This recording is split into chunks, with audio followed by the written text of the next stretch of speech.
tell you who's going to win and how much they're going to win about. I can just about tell you who's going to win and how much they're going to win about. Because we in all 7 cities. We got members scattered out. We are 200, I think about 175, 200 plus and growing. And so we got them all in all 7 cities, and it's a good sample. And we can just about tell who's going to do what. The other thing that we do, we hold caucus connection. And caucus connection is where we, like say we come to Norfolk, we'll go to a black-owned restaurant, economics, to showcase that minority restaurant, and we invite all the candidates there. We advertise, publicize, and then what the candidates do is get a chance to, like I'm doing now, they get a chance to talk to our members, the citizens, and talk about their platform. Like she's live streaming it, it will be live streamed. I always tell the candidates, remember you own candidate campus. And so that way our members can look you in the eye and say, hey, and ask different questions. Along with those caucus connections and along with the survey, they base their opinion. And if they can't make a caucus connection, our vice president, Ms. Francis, she put it in the archive. Our members can go and review that session, that caucus connection, and see what that individual had to say. The other thing we do for our candidates, we call what we create. Our vice president created a talk show called "Let's Talk." In other words, if you're running, let's talk about your platform. You get an opportunity to come on. We stream it, advertise it, and people will dial in, and ask you different questions about your platform. So we make it multiple ways that our members and the citizens in each municipality can engage with that candidate and get them a better sense of who they need to vote for. We don't tell them who to vote for. We just say exercise your right to vote and put the best candidate in that position. That's what we do. We also have a breakfast of champions. That's what we honor different people in the Hampton Roads that are trailblazers who have made an impact in our communities. And so we honor them. We have honored people like your mayor, Kenny Alexander. We have honored Pharrell Williams' mother. We have honored pastors and Eric Moody, one of the well-known Black attorneys here locally. Yeah. We have some of everybody. Let's go on and on. We honored Dr. Harvey, who just retired from Hampton University. We honored him. We honored Tina Vick. Used to be, she's still on city council. So it's quite a few people that we have honored that are trailblazers. And the thing is that we impact elections. Whether people believe it, we impact elections. We impacted the last governor election. Because the day that we did our breakfast of champions and rolled out our endorsement, our current governor was 5 points behind and getting ready to go deeper. When I took the envelope and we had certified it, I was shocked because in the previous 2 endorsements, it was all Democrat from the top of the ticket. It was Terry McCullough the first time, then it was Ralph Lawson. When I looked at it, I said, wow. And then when I made the announcement, I said, this is going to be a close race. I said, because the endorsement was very close. It wasn't a runaway. It was very close. He got the endorsement, and it was close. And what happened? The election was close. And I told people, I said, this is going to be a close election. And it's still true. We use it to go anywhere from 80 to about 90% accurate in our endorsement. Use it, that's where we fall. This year, past term, we was 83% accurate on our endorsement. Those we endorsed, the majority of them won. Some people took our endorsement, took our seal, put it on a little hanger on the door and hung it on a bunch of doors out in Suffolk. Next thing I know, they won. Yeah. One of the things that affected the race was the arrogancy of the Democratic Party. They took the African American minority vote for granted. Louis Lucas told Kennedy he didn't have to worry about the black vote. You got it in the bag. And so the members was asking, where's the other side? I said, we have called them, we have texted them, we have called them. I had their personal phone numbers, none of them responded. Our governor did his due diligence, and he came and he went in communities. He went to African Americans who had lost their kids to gun violence. I said, you need to go there and talk to that mother. And he talked to that mother. He said, I'm gonna try to do something about all of this. And next thing you know, he brought it across the finish line. He took the endorsement and blasted it. And our organization took a lot of heat from the African American community. Remember when they was getting on President Trump for trying to overturn the election? Well, a lot of people don't know that they called me and told me to overturn the endorsement. And I said, what does that say about my organization and myself? That means, I tell you, my relationships start this way and that way. And my voters, my members had voted, and that's who they want to endorse, and I stand with my members. And I said, nope, not going to change it. I don't care what you say, what you do. As you know, Louis Lucas in the Democratic Black Caucus came to Virginia Beach, had a big press conference and all that. I said, that's not going to threaten us. I said, we still going to hold firm to that endorsement. We did it when other two candidates. We're going to hold firm right here. We're going to stand with Governor Younger. That's who our members said to stand with. I'm going to stand with him. And that's the end of it. And then God spoke to me and said, because everybody was just lighting us up on social media. And so God said, you know what? You have to put out your past endorsements. And so I asked our media person, I said, flood the media with our past endorsements. Some of the same ones that were sitting on the steps, right, had been endorsed in the past for months. And people start saying, well, if they endorsed you in the past, why are you complaining now? You see what I'm saying? And all the chatter went south. Because the truth, we are truthful to what we do. They seen that we endorsed on both sides of the aisle. We're nonpartisan. And so they and people that scoffed it. I had news media from Mark Wright to CNN, Fox and Friends, NBC, MSNBC, all wanted to come to my house and interview me and said, what happened? Everyone wanted to know what happened. I said, you need to go ask the voters. I don't know what happened. Ask the voters. I only one vote. And so I told the board I wasn't going to interview with them. I did interview with Wavy TV 10 and a national newspaper. And I told them that they said, when they said you're a Republican front, I said, that lines up with scripture. And the interviewer said, well, what are you talking about?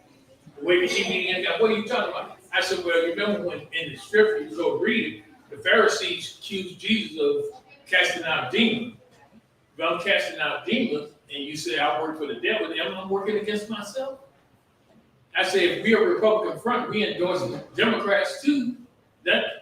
Wouldn't that be working against the same agency you say I'm fronting for? He said, oh, I didn't look at it like that. It's just common sense. But, but we are genuine. We fight a lot of battles here in Norfolk, Virginia Beach, wherever we call. We do gun buybacks, try to take some of our grandma's gun off, that she got left by her husband. She don't want it. Instead of someone breaking in her house and stealing it, we'll take it off the street, give her cash for guns.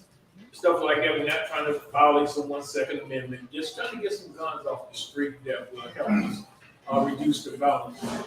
Won't eliminate it, but we can reduce it. And our membership, anyone can join. I encourage you to join because it's only $50 a year. We get newsletters, you get your pen, your glass, and all that stuff.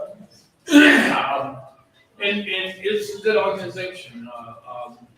We engage a lot with people and those candidates because we're about holding accountability to them, holding them accountable. You get our endorsement, we're gonna hold you accountable for what you said you were gonna do. We owe that to our members.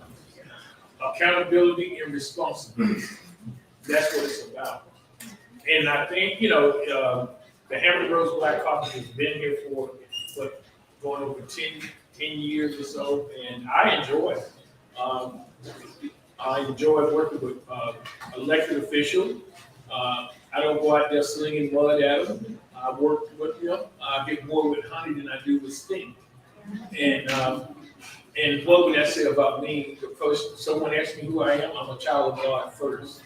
And I'm going to carry myself as a child of God. No politics is going to corrupt me. And I don't, my alliance is not to a political party, but it's to Jesus Christ. That's who I'm aligned, that's who my alliance is to. And that's where I keep it. And I operate like that. I encourage my board. People come on and want to be board members. I say, remember, I don't care. We got Republicans on our board. We got whites on our board. We got females. We got Democrats on our board. I say, leave your political hat at the door. Leave it at the door. Do what is best for our members and for the municipality. And that's what we do. And we are getting geared up this year because every state Senate seat is up. Every delegate seat is up because they redrew the lines. And we don't deal with the Senate. I think one Senate seat is up, U.S. Senate seat. We're not going to deal with that because that's on the national level. But those delegate seats and those Senate seats impacts our lives. And so that's where we put our money in. We don't have caucus connection. We don't engage in what they call primary. We don't deal with primary. They'll fight that out and let the two candidates do what they do, or 5 candidates. Once the cream come up to the top, then we'll deal with our caucus connections. They can come on, let's talk. And even when they're in the primary, they can come on, let's talk and talk about it. Maybe they get ahead, I don't know. But we won't be endorsing them in the primary. We don't endorse them in the primary. The only time we endorse is after the primary. And we try to get our endorsement out before the early election and everything. And like I always tell, I had a meeting with Governor Bianchi. I explained to him, I said, the Republican Party cannot take the African American vote for granted. It cannot be a transaction. It has to be relational. If the Republican Party, because we came out of the Republican Party, the party of Lincoln. That's where we came from. And that's why I try to educate African Americans on the history of politics in the African American community. And it changed in the 60s after Martin Luther King, because I'm from Georgia, he was incarcerated in Julian Barnes, and they was gonna put him on the chain gang. And Daddy King, who was Republican, his father wanted him to get him out of that mess because he feared that if they put him on the chain gang and he's out there working, they said he tried to escape and shoot him and kill him. So Daddy King called Nixon, who was the city vice president, and was the Republican nominee. He said, "Can you help my son?" Nixon said, "Not doing it." And so he called John F. Kennedy, who was the Democratic nominee. John F. talked to his brother Robert, who was an attorney. He called some of his buddies down there and got King off. And because Jackie Robinson and Dr. King Sr. called Nixon to encourage him to help Martin, he didn't. Then when Robert then got him off, that's when Daddy King said, all these black Republicans, we're going over to the Democratic side. And that's what started my first term. Yeah. Yep. Yep. And that's what we got. That's what the Republican Party got. Is, they were there. They just wanted someone to help. Yeah. And if the Republican Party take the African American vote for granted, Some people say, oh, they're gonna vote Democrat. How do you know? You're a mind reader, you're a prophet now? Are you a prophet? Never leave one stone unturned. Don't never leave one stone, because some elections, like AC Cadeau, what he was about, what? I think 99 votes? 4 votes, somewhere it was 4. And you don't know. You don't know. It's more conservative African American than you think. Than you imagine. How do you reach them? How do you reach them? You have to be Engaged. You have to be engaged. And I'm gonna tell you a story. I was in because we move our Breakfast of Champion around, right? So I was on this lady called me and said, you know, I'm the new such and such manager dealing with tourism and getting people into Chesapeake. And so she said, you guys had did an event talking about the Black Caucus. And I said, yeah, we did it at the convention Center. And she said, we just want to touch base, see if y'all want to come back, you know, trying to big up the business. So we got to talking. And come to find out, and we got to talk, it was African American female. She didn't sound like she was African American. So I talking about conservative values.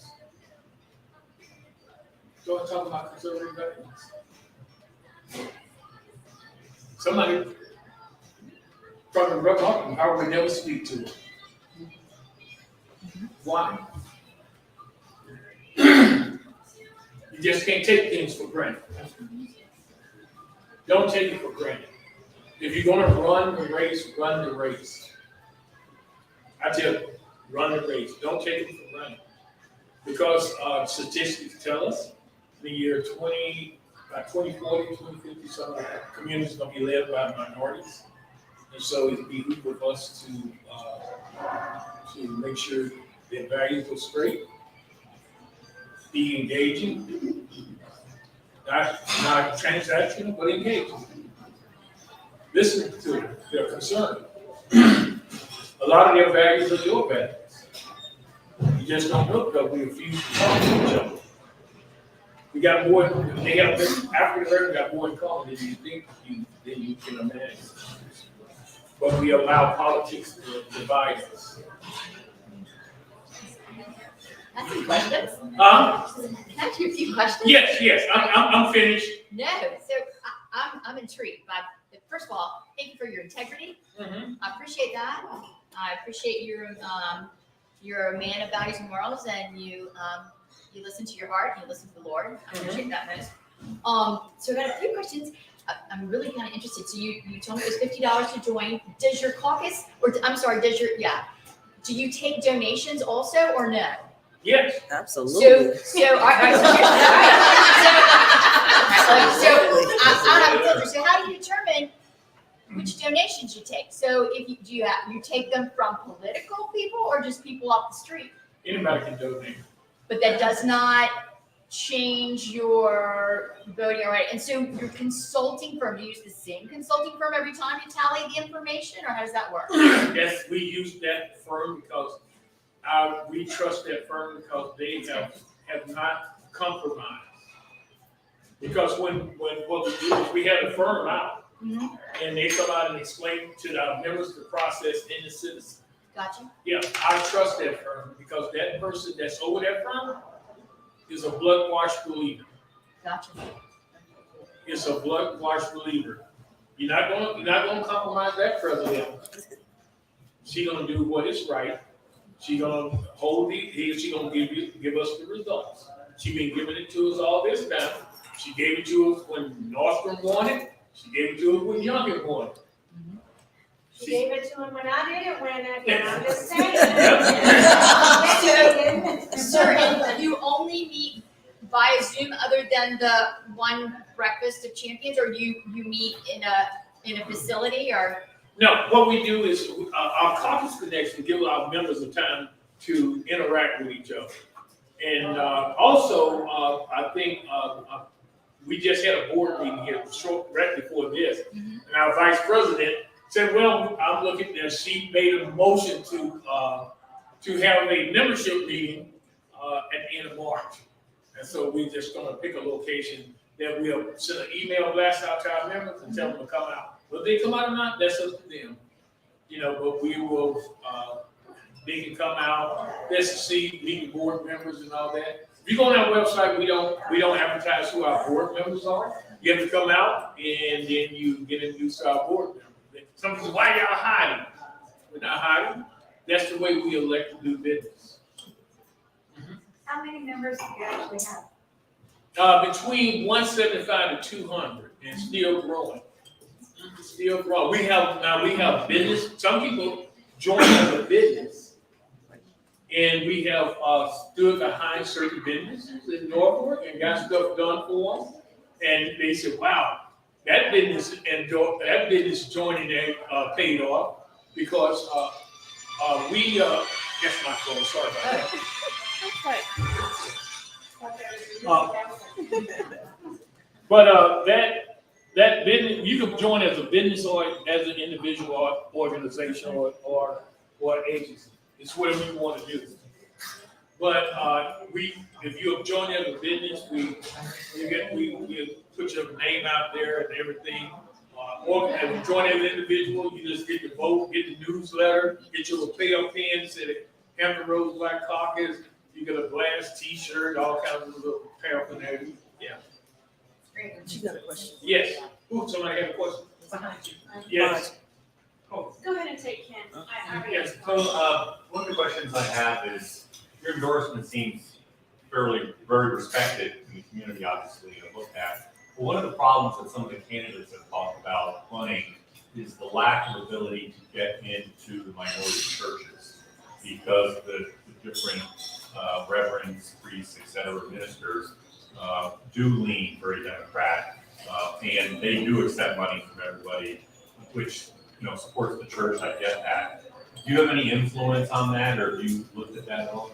Yeah, I do look at that. And one of the things I tell people is that even though the pastor, I can sit with a pastor and he can lean Democrat, but he's not going to influence my values.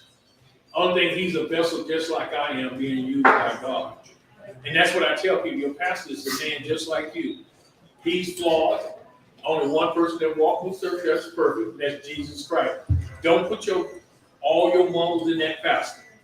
You do your own research, you do your own vetting. And that's what I tell people. And some candidates that we endorse, I will go to the black churches with them because a lot of pastors know me. And when they see me, they say, my pastor say I should vote this way, but I know him, you or we know, because I have built relationships in the community. I've been there with their kids going through thick and thin when their kids are being suspended and they did it the wrong way. The caucus stood with that member or either something else. So we are called on more than the NAACP is called on. I think it would be a poster child for fortitude. So That's how, I tell people like this. If you run, if they tell you, oh, don't go to that black church, they're going to vote Democrat, don't drink the Kool-Aid. Go. Yeah. Go. Ask for an invite. Ask to be invited. Ask to be invited. Come to don't come just to speak. Maybe come to this church maybe 1 or 2 times, and then get that rapport and where they're comfortable, and then ask, hey, I'd like to speak. I'm a future candidate, and that's respect. That's like anything. You got when you go in someone's house, what are you supposed to do? You introduce yourself, right? So you go to the church and use an opportunity, but let them know that you will be attending. I would like to attend whatever service you got. And you're right. I do agree with you. The African American churches do lean more democratic, but you can if you're running, you could break that stigma because he just said we don't talk to each other and we have more in common. What is this area known for? Military. Black, white, purple have served in the military. Use that as your in. That's well respected. Well, let me give you a perfect scenario. How many of you know Scott Riggs, U.S. Congress? Scott Riggs never lost. Yeah. Never lost. No matter who the Democrat put up against him, he lost. He carried the African American vote. Why did he carry it? Because he was relational. You know what he did? Those same pastors that you're talking about, he invited them over his house and broke bread with them. Wow. Then when he just, he knew, when he came home, he visited one of them. He knew how to play the drum. He said, I want to play the drum with your worship band. He got me and tore those drums up. So when people said, oh, we and he saw issues that they had too. And when they came, when the Democrats came, they said, oh no, Scott is our man. He could have stayed there forever because the African American was behind him. I'm not going to say all of them, but the large percent of them in second congressional was behind him because he built those relationships. He invited them to his house. And we sat back there and ate fish and talked about games and all that. But he's a man of faith too. And he couldn't nobody beat him. No matter who they ran against. I seen him run some powerful people against. Forget it. Yes, ma'am. I just want to back what he was saying because I think Giovanni was, ran and I know my sister was surprised that he wasn't able to go to black churches. He's black, so I don't know why. Yeah, because remember what I said, it can't be transactional. You have to be relational. And if you go in and all the time I'm gonna show up is when it's time to vote, that's transaction. In other words, you vote for me, I'll see you next election. No, you got to be, if you know you're gonna run, you start building those relationships. And one of the things I was second congressional district person right now. I told her, if you don't do a better job, you're gonna be a one-trick pony. But I get that, but I get that about relations and, being relational and everything, but do they look at the issues too?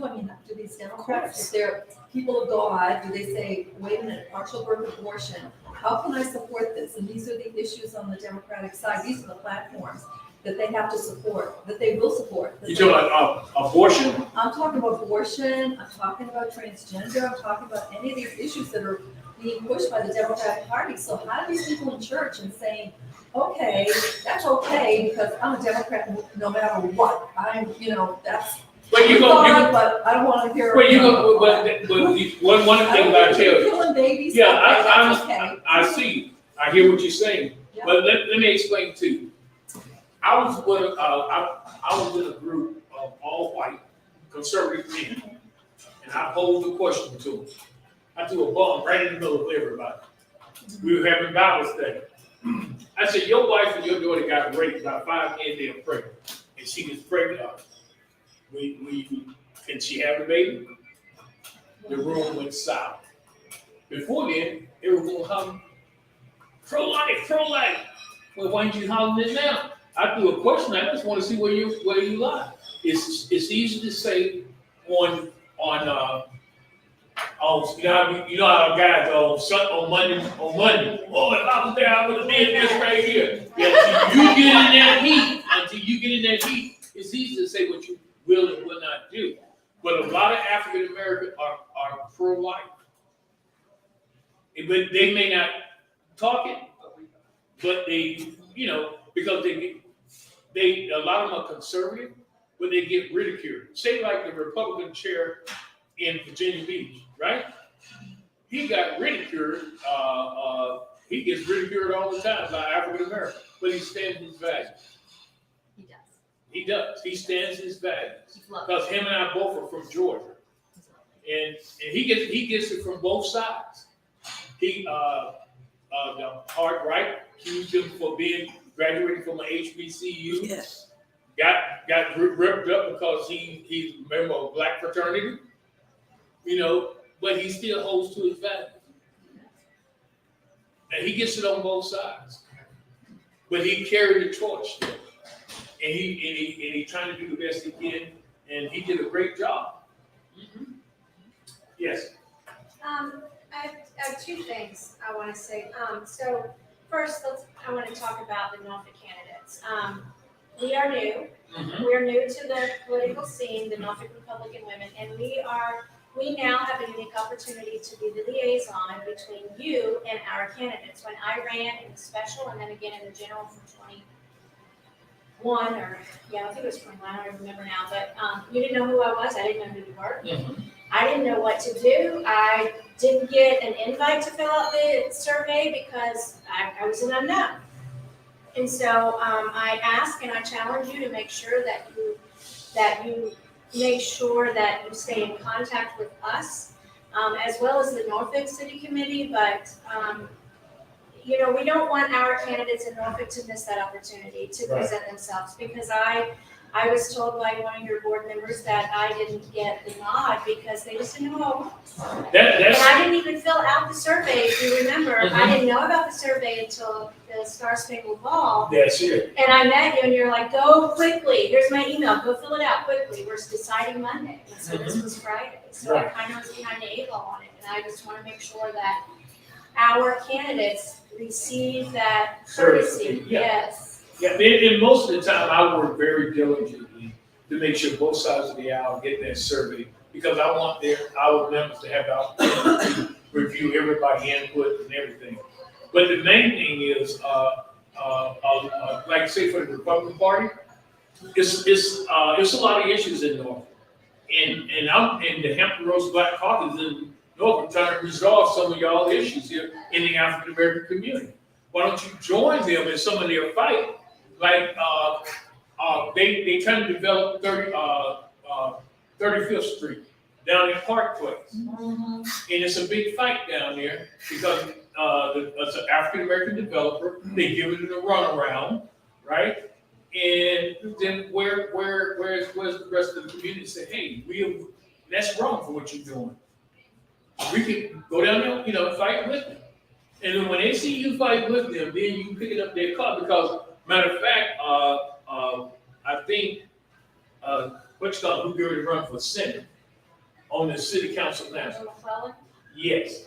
Now, see, and then then she got to be primary against Angela Graves.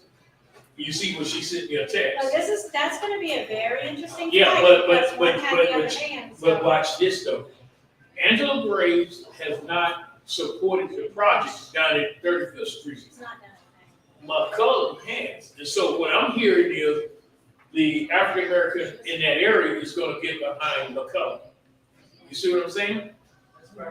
Because she's supporting that project for workforce homes, you know, mixed use and all that, developing 35th Street, making it revival again, bringing economic development there. And so I say to Republican Party, get on board with that. Get on board with it. Review it and vet it. Make sure it's something that you can support. And get on there and say, hey, how can I help you with this? And when you go and say, and you stood with them, they're gonna stand with you. So you stood with them. Then it becomes relational. Then they can go back to wherever church they sit in and say, no, I know this person. This person stood with me when I was going through my struggle. Then someone is vouching for you. Yeah. That's the way it is. Because I have had people, candidates that I supported, I can't, if I support a candidate, I say I'm not supporting you as a Hampton Roads Black Caucus. I'm supporting you personally. And most people, some people say, well, the only reason I voted for him because I see you standing with him. That means I know you, if you trust him, I trust him. It's just stuff like that that goes on. You know, but, you know, a lot of stuff goes on. No one is perfect.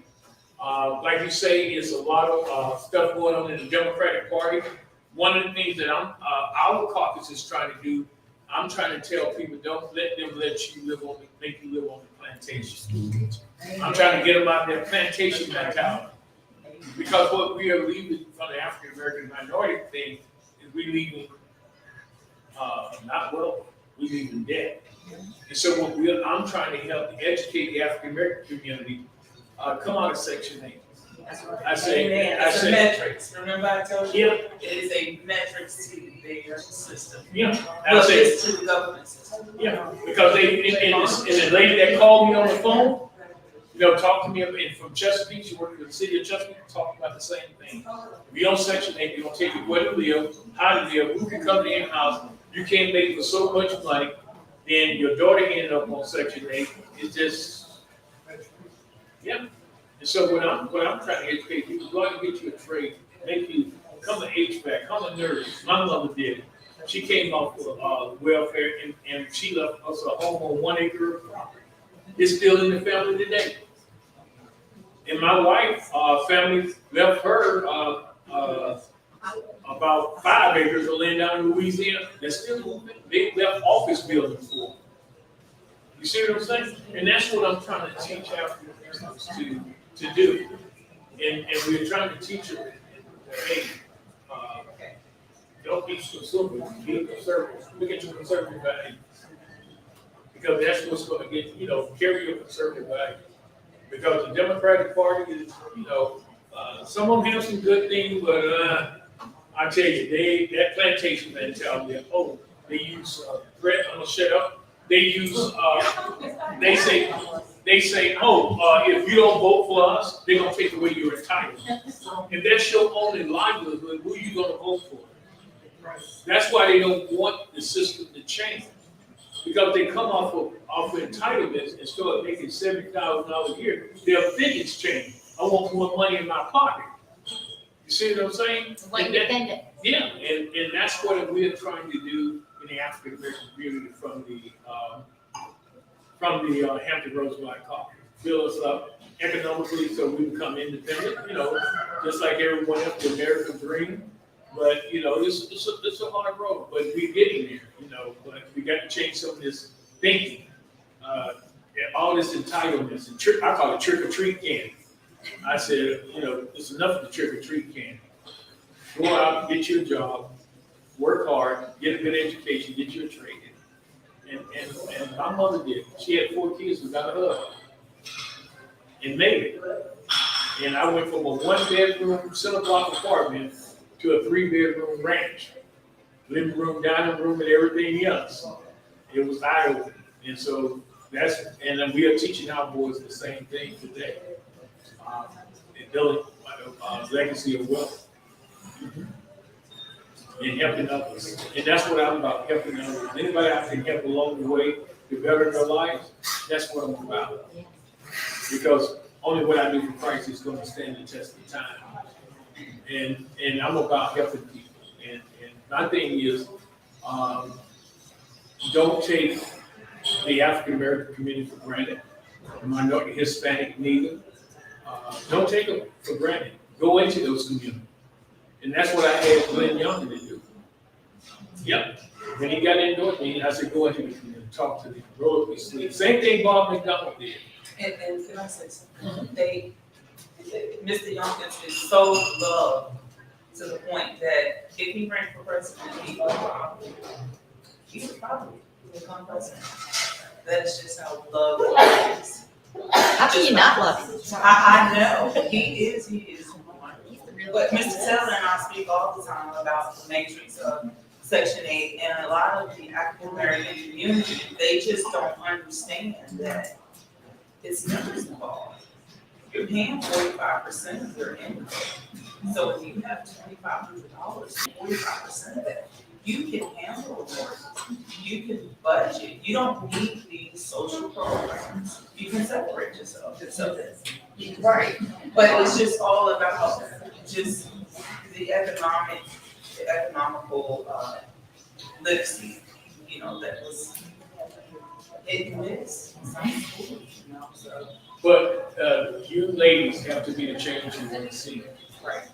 You have to be active in the community and engaged. Because it's you, the women, that change everything. Y'all are go-getters. Y'all are activists. Y'all make things happen. Y'all change a portion of the nation and the city. Because you ladies both, you make things happen. And I look for bigger and better things in Norfolk because when I look at Norfolk politics, I say, man, where's the Republican Party with this? We're here, we're just Yeah, baby steps. because one of the things I tried to get your chairman, the last chairman of your Republican Party, not Bob Brown, the one after him.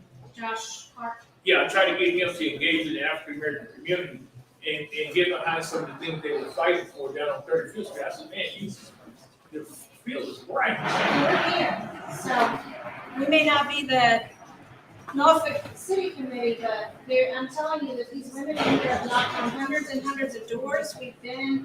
They were amazing for me. They were amazing for Lynn Youngkin. I'm telling you right now, Lynn Youngkin would not have done as well in this city had it not been for the ladies of this group. That's Because right. there's Yeah. not many here that didn't knock on the door.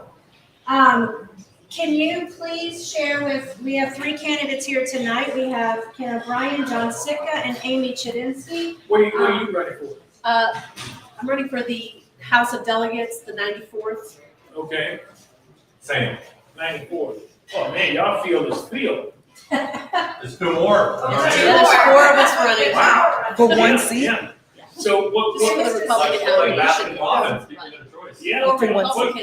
y'all, you have any questions for me? Wow. That's what I was gonna say. How can they get in touch with you? 'Cause we're running. Right, I was gonna say, how can we, Yeah, can Oh, you let I'm me gonna know? give you my card. Okay. Yeah, y'all give me my business card.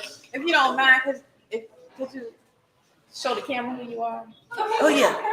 Yeah, she's live streaming. They want all the advertising they can get. Only if you I relate to slender gender. So you can squeeze it a little bit. This is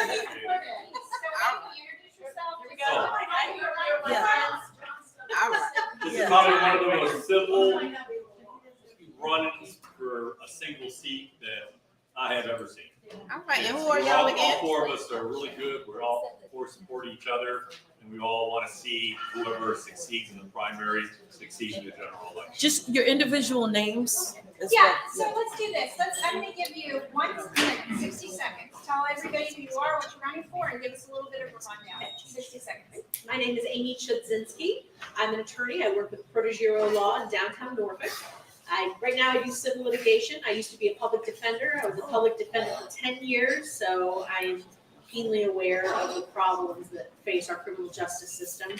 We do not handle mental health problems correctly in our criminal justice system. We do not handle addiction properly. And so I feel that my presence in Richmond can bring something to the table with respect to that. In addition, I'm also I'm on the NRHA board. I'm commissioner. I live in the city of Norfolk. I love the city of Norfolk, and I'm willing to engage with anybody. I'd love to come to any of your meetings and speak with you. Thank you.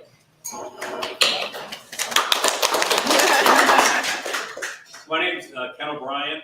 I'm a 26-year Navy veteran. Prior to that, I was in the Merchant Marine. I took a commission in the Navy. I retired from the Navy after 26 years, became a government service worker. I just returned 5 years ago from 16 years in Italy, where I saw how socialism didn't work. I've lived all across the United States, always paid attention to politics, looked at what's worked, what hasn't worked.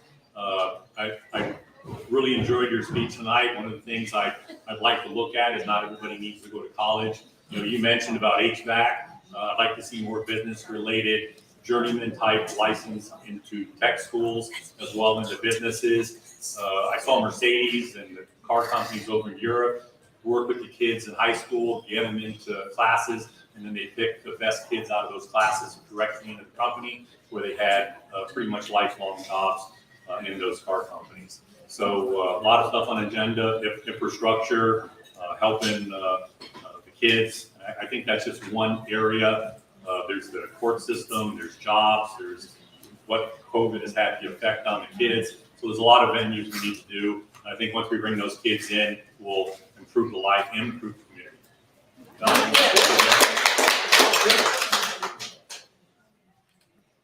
Thank you very much. I'm John Sitka. I'm running for the 93rd District. If you know anything about that, that's a lot of Ward 3. And my experience with that was when I was running for school board. Folks, I'm a doctor of education. And therefore, education is near and dear to my heart. And the success of our public school systems, that's why I ran initially under the school boards. And I will tell you, I've lived in the area since 1979, courtesy of the Navy. Yes, retired Navy, Merchant Mariner. Merchant Mariner. But I can tell you, I'd love to see a lot of our African American community be part of that You want a high-paying job that's 6 digits? Let me get you started on that. There's a lot of opportunities out there for our community. This community, the 93rd, is near and dear to my heart. And that's why you're finding me running. And that means everybody in the community. A lot of people know I went and knocked on a lot of doors. It didn't matter how rich or poor they were in the 3rd Ward, because I was that committed. Folks, I'm just as committed for this, and I will do my best to serve the community and my constituents. And as for being aligned, December 23rd, 1977, on a train to Sydney, Australia, from Newcastle. And that's where I accepted Christ as my Lord. Amen.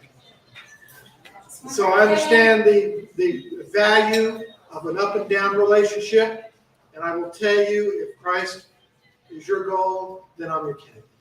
Thank you. Thank you, guys. Okay, Mr. Taylor, on behalf of all of the ladies here, we want to say thank you so much. Thank you for allowing me to engage you. And you'll see me around because I'm working with some people in Norfolk trying to straighten out some mess, but Well, use me. So, Thank you. I think we are So you going to joining? go back to business real quick. Okay. All right, we're just gonna go I'm back to gonna business. wait for you to get out to your business. But I gotta be, I can't. Tell your beautiful wife and surprise. Oh, by the way, folks, I don't want to be interrupted, but if you're What's your part of the 93rd, that means like Forest Water, Main Street, Tidewater, Altamore, areas. I need your signature on the document to help get on the ballot. So, returning to our agenda real quick, I'm just gonna ask, if we have some committee reports we wanna give very quickly, it is. Quarter till. Okay, Cindy, come up for membership. Is that all you need? That's it. I look forward to it. Thank you. Prior to tonight, we had 16 paid full members. She just told me that she was looking at, she wants to be in